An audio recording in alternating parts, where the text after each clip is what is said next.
दोस्तों, स्वामी विवेकानंद कहते हैं कि बिना कंसंट्रेशन के कुछ हासिल नहीं होता।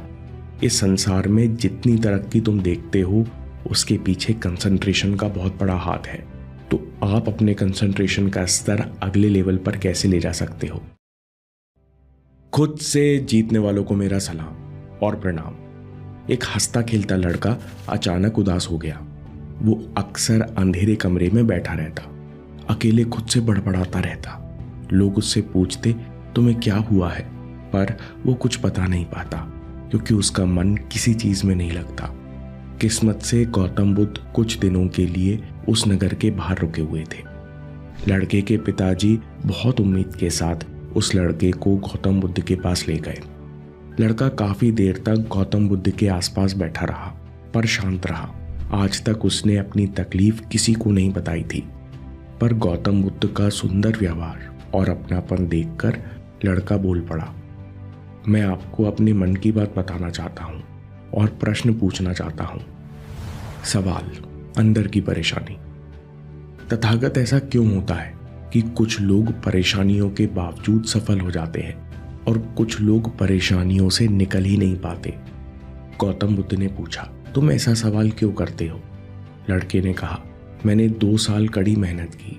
मैं कुछ करना चाहता था पर कर नहीं पाया। मुझे हर दिन लगता है मैं असफल हूं।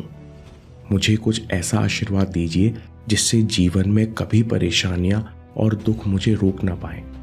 ये सुनकर गौतम बुद्ध कुछ देर शांत रहे, फिर बोले, मैं तुम्हें एक कहानी सुनाता हूं जिसमें तुम्हारे सवालों का जवाब मिल जाएगा। एक बड़े रजवाड़े का राजा बड़ा वीर था। उसका व्यक्तित्व भी बहुत आकर्षक था। प्रजा में सब लोग उसे बहुत चाहते थे और उसे देखकर सब बहुत खुश होते थे। लेकिन एक दिन युद्ध छिड़ा। विदेशी घुसपैठियों ने राज्य पर आक्रमण कर दिया। 11 दिन तक घमासान युद्ध हुआ। राजा ने देश तो बचा लिया पर खुद को खो दिया। उसकी एक टांग चली गई और आंख भी फूट गई। साथ में चेहरे पर घिनौना भद्दा निशान पड़ गया। निशान इतना भयानक था कि कोई भी राजा की ओर नजर उठाने की हिम्मत नहीं करता। तस्वीर की सनक। ऐसे ही एक दिन राजा महल में घूमते हुए पूर्वजों की पेंटिंग्स देख रहा था।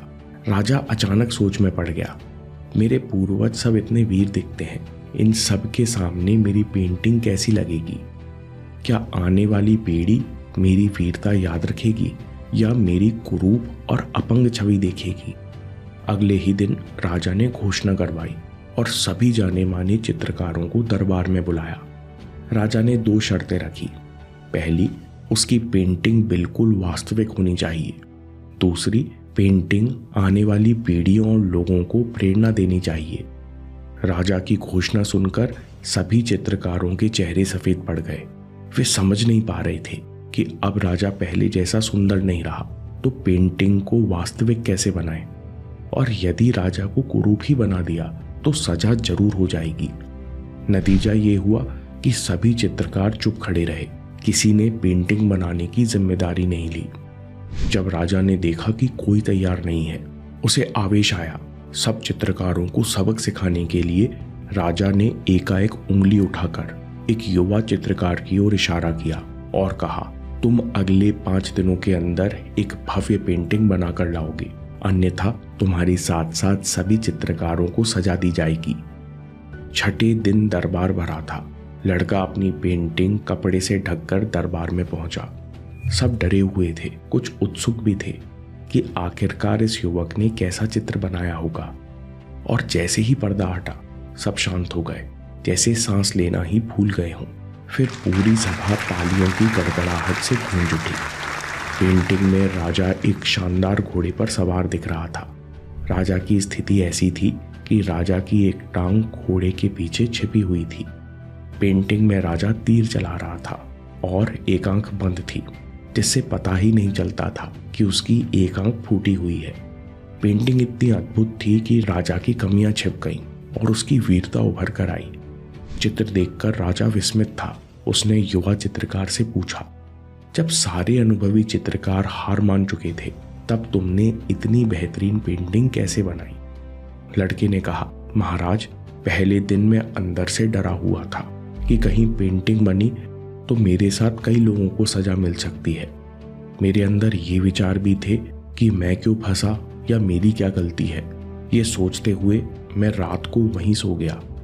अगली सुबह मैंने तत्काल निश्चय किया कि मैं स्थिर रहकर मन में आपकी तस्वीर देखता रहूंगा जब तक मैं अंदर से शांत नहीं हो जाता। मैंने खुद को अकेला कर लिया और हर प्रकार की नकारात्मकता को देखने की कोशिश करता रहा। ऐसे ही 2 दिन निकल गए।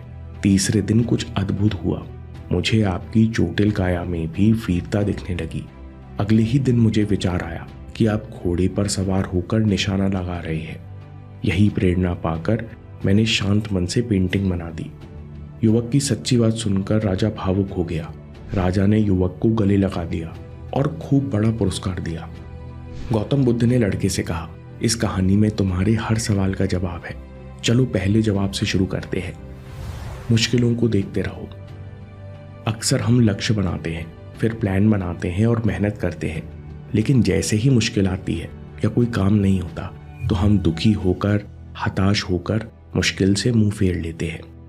गौतम बुद्ध ने कहा, चाहे अध्यात्म में आगे बढ़ना हो या संसार में, एक बात याद रखो, मुश्किल से मुंह फेरना गलती है, क्योंकि जैसे ही मुंह फेरते हैं वैसे ही अवेयरनेस खो देते हैं, वैसे ही शक्ति से कट जाते हैं। फिर शक्ति से कटने पर डर हावी हो जाता है, सब कुछ बोझ लगने लगता है, इंसान अंदर से हार जाता है। लड़के ने चौंक कर कहा, तथागत, ये तो बिल्कुल मेरी कहानी है। मैं भी हार कर बैठ गया हूं। मुझे रास्ता दिखाइए कि मुझे क्या करना चाहिए। प्रतिक्रिया। गौतम बुद्ध ने कहा, परिस्थितियां तुम्हारे वश में नहीं है, पर प्रतिक्रिया हमेशा तुम्हारे हाथ में है। तथागत ने पूछा, क्या तुम जानते हो सबसे अच्छी प्रतिक्रिया क्या है? गौतम बुद्ध ने कहा, जब जीवन में मुश्किल या दुख आए तब शांत होकर देखो, बिना रिएक्शन के अपने अंदर और बाहर सब कुछ देखो, बिल्कुल वैसे ही जैसा कहानी में लड़के ने किया। जब मुश्किलों का शोर बढ़ा तब लड़का शांत रहा, केवल सब कुछ देखता रहा। जानते हो ऐसा करने से क्या हुआ? मुश्किलों में रास्ता दिखने लगा।